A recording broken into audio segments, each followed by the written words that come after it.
of the employee-only cost, but it doesn't cost us any more to have family coverage, for one kid or 4 kids. It doesn't matter. So we've got all 4 of the kids. I mean, we haven't taken chance off either because we pay the same price because we have Bryson.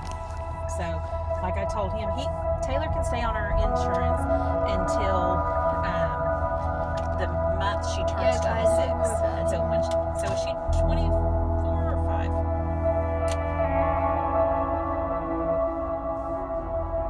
Okay.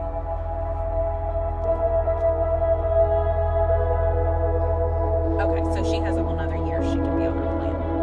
And that's what I told Kevin, there's no reason to take them off because we're going to pay the same price whether they're on or not, so might as well be on. And that's why even Chance, I'm not going to take him off. I mean, yeah, he'll have the military insurance, but, there's no reason to take him off. I mean, it just gives him extra coverage in the event of, an emergency or something that he needed.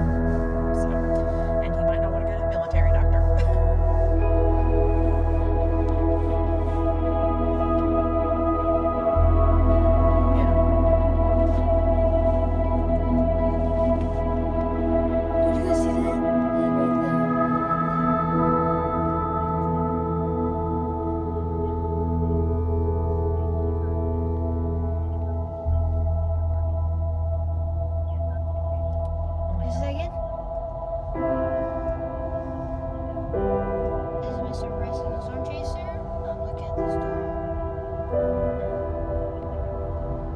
That's what my brother tells you too.